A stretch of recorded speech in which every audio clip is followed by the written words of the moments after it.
iJustSub merupakan salah satu program yang dapat Anda gunakan untuk membuat suatu file format subtitle.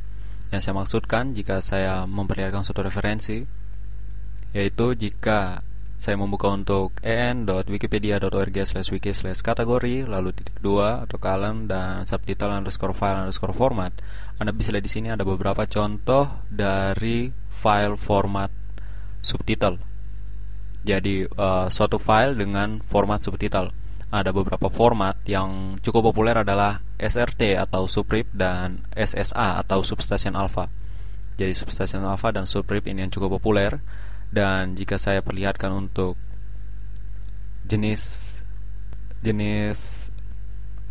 subtitlenya, yang mungkin pertama adalah subrip atau SRT. Ini untuk secara simpel dari cara penulisan formatnya, yang pertama adalah nomor yang merupakan urutan dari kemunculan dari suatu subtitle, dan juga ada untuk waktu start dan waktu ending dari suatu subtitle dan isi dari subtitle tersebut. Jadi isi atau maksud saya adalah suatu kata atau tulisan dari subtitle tersebut. Dan untuk lain-lainnya, informasi lain-lainnya mungkin Anda bisa baca sendiri. Yang berikutnya adalah substation alpha. Substation alpha agak lebih kompleks daripada SRT. Substation alpha biasa disingkat dengan SSA. Substation alpha memiliki suatu pengembangan jadi seperti itu, yang disebut dengan Advanced Substation Alpha atau disingkat dengan ASS.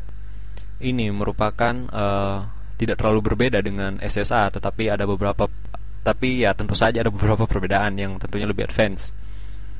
Dan untuk iJustSub ini lebih dikhususkan kepada suatu format dengan substation alpha.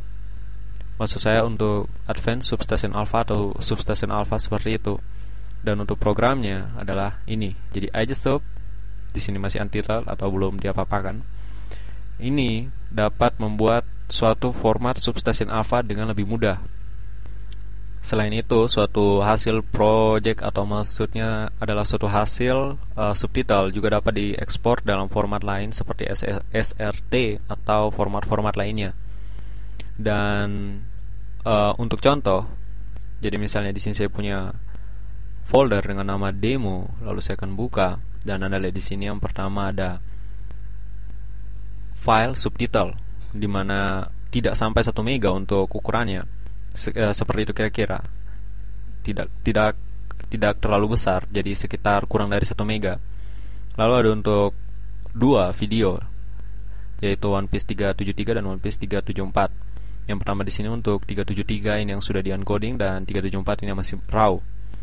Dan jika saya perlihatkan pertama untuk file dengan format subtitle, yaitu di sini adalah ASS atau Advanced Substation Alpha. Jika saya buka dengan Notepad, maka hasilnya akan seperti ini. Ini mungkin Anda lihat di sini terlalu rumit seperti itu, tapi ini akan lebih mudah jika menggunakan iJustSub. Dan ini merupakan file subtitle. Dan ada ya istilah untuk suatu video yang sifatnya raw atau belum ditambahkan subtitle. Jadi sini jika saya buka untuk One Piece 374 yang masih bersifat raw dengan suatu media player, yaitu Windows Media Player yang saya akan gunakan, dan Anda bisa lihat di sini bahwa suatu video tidak memiliki tambahan subtitle. Jadi seperti ini, tidak mempunyai tambahan subtitle, dan pada bagian tengah-tengahnya juga.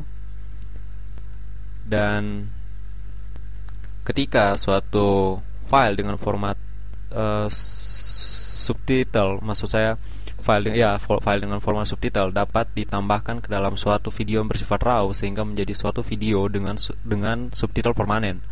Contohnya di sini adalah One Piece 373. Jika saya buka dengan media player, dan Anda lihat di sini adalah ada suatu subtitle atau suatu tulisan, di mana ini ditambahkan dari suatu file dengan format subtitle tadi.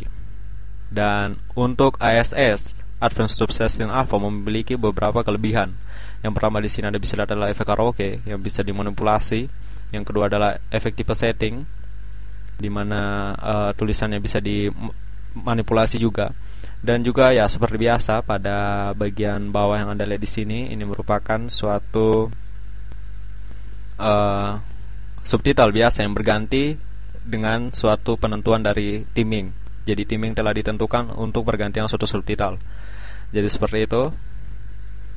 Dan di sini untuk membuat Agisub, maksud saya dengan menggunakan Agisub kita bisa membuat suatu file subtitle, dan untuk menambahkannya ke suatu video yang bersifat raw atau yang bersifat belum ada subtitle, itu menggunakan suatu program lain, program yang cukup terkenal, mungkin cukup terkenal, atau program yang biasa saya gunakan adalah Virtual Dub. Jadi Virtual Dub dengan menggunakan filter dari Virtual Dub ini dapat menambahkan suatu subtitle dari suatu file dengan format subtitle ke dalam suatu video yang bersifat raw, sehingga video tersebut secara permanen memiliki subtitle. Untuk lebih jelasnya, Anda mungkin bisa mencari referensi dari tempat lain, atau Anda bisa search engine, misalnya ke Google atau ke Yahoo, seperti itu.